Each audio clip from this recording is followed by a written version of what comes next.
দামোদর ব্রত কবে থেকে শুরু হবে? আজ 7ই অক্টোবর 2025 মঙ্গলবার থেকে দামোদর মাসের ব্রত শুরু, চলবে 5ই নভেম্বর পর্যন্ত। দামোদর মাসে কি কি আহার করবেন না?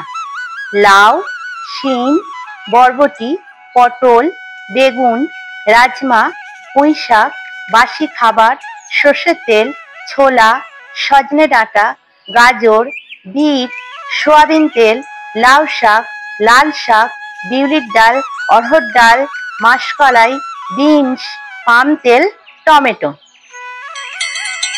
এই মাসে কি কি করতে হবে? অবশ্যই কৃষ্ণপ্রসাদ গ্রহণ করবেন বা নিরামিষ অন্ন গ্রহণ করবেন।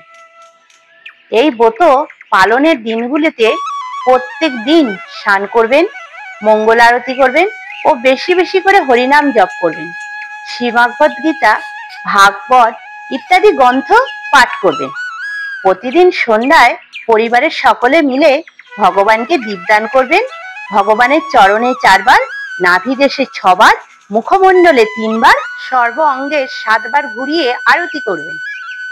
এই মাসে কি কি করবেন না? আমিষ আহার বর্জন করতে হবে। তাস, পাশা, জুয়া ইত্যাদি খেলবেন না। অবৈধ সঙ্গ বা কোনো প্রকার যৌন সঙ্গ বর্জন করতে হবে। কারোর সমালোচনা করবেন না, মিথ্যে কথা বলবেন না, কারোর সাথে অন্যায় আচরণ করবেন না। দামোদর মাস বা কার্তিক মাস নিয়ম সেবার মাস। যে মাসে একটি পুণ্যকর্ম করলে 1000 পুণ্যকর্মের ফল লাভ করবেন। এই মাসে আপনি যদি সকালে স্নান করেন, মন্দির পরিক্রমা করেন, তাহলে সহস্র গাভীদানের ফলসহ শত শত অশ্বমেধ যজ্ঞের ফল লাভ করতে পারবেন। মহাপবিত্র এই কার্তিক মাসে যদি আপনি ঘৃত প্রদীপ প্রজ্বলন করেন, তাহলে আপনি আপনার পূর্বজন্মের কোটি কোটি পাপকে নিঃশেষ করতে পারবেন। এমনকি ভগবানের কৃপা লাভ করবেন, ভগবত ধামে গমন করতে পারবেন। সেই সাথে আপনার কোনো পূর্বপুরুষ যদি কোনো নরক যন্ত্রণা ভোগ করে থাকে, তাহলে সেই পূর্বপুরুষগণ নরক যন্ত্রণা থেকে মুক্ত হতে পারবেন। শ্রী শ্রী দামোদরাষ্টকম অবশ্যই পাঠ করবেন।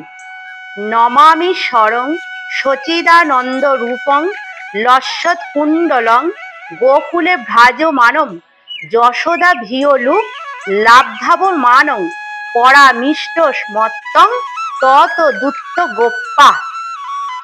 অর্থাৎ যিনি সচিদানন্দ স্বরূপ, যার কর্ণ যুগলে কুণ্ডল আন্দোলিত হচ্ছে, যিনি গোকুলে পরম শোভা বিকাশ করছেন এবং যিনি শিক্ষ অর্থাৎ শিকায় রাখা নবনীত অর্থাৎ মাখন অপহরণ করায় মা যশোদার ভয়ে উৎকলের ওপর থেকে লম্ফ প্রদান করে অতিশয় বেগে ধাবমান হয়েছিলেন ও মা যশোদাও তার পশ্চাতে ধাববিত হয়ে পৃষ্ঠদেশ ধরে ফেলেছিলেন। সেই পরমেশ্বর রূপী শ্রী দামোদরকে প্রণাম করি। রুদন্তং মুহু নেত্র যুগ্মং নিজন্তং করম ভজ যুগ্নেম শাতঙ্ক নেত্রম মুহশ্বাস কমপ ত্রিরেখাঙ্ক কণ্ঠ স্থিত গৈব দামোদরং ভক্তিবদ্ধম। যিনি জননীর হস্তে যষ্টি দেখে রোদন করতে করতে দুখানি পদহস্ত দ্বারা বারবার নেত্রদয় মার্জন করছেন, যিনি ভীত নয়ন হয়েছেন ও সেই জন্য মুহুমুহু শ্বাস প্রশ্বাসজনিত কম্প নিবন্ধন, যার কণ্ঠস্থ মুক্ত হার দোদুল্যমান হচ্ছে এবং যার উদরে রজ্জুর বন্ধন হয়েছে, সেই ভক্তিবদ্ধ শ্রী দামোদরকে বন্দনা করি। ইতিদ্দি স্বলীলা ভীরা নন্দকুণ্ডে স্বঘোষং নিমজ্জন্ত মাক্ষাপয়ন্তম তদি এসি তেঞ্জেষু ভক্তি সিজিতত্বং পুনঃপ্রেম তত্ত্বং শতাবিন্তি বন্দে।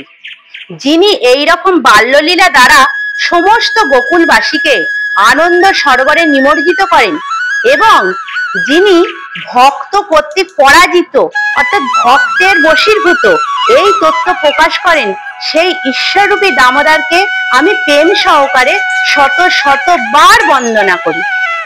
নমো দেব দামোদরন্ত বিষ্ণু প্রসিদ প্রভো দুঃখ জালাব্ধি মগ্নম কৃপা দৃষ্টি বিষ্টতি দীনং বতানু গৃহন্বেষ মামাঙ্গ মেধাক্কি দৃশ্য। হে দেব, হে দামোদর, হে অনন্ত, হে বিষ্ণু, আমার প্রতি প্রসন্ন হও। হে প্রভু, হে ঈশ্বর, আমি দুঃখ পরম্পরা রূপ সমুদ্রে নির্মগ্ন হয়ে একেবারে মরণাপন্ন হয়েছি।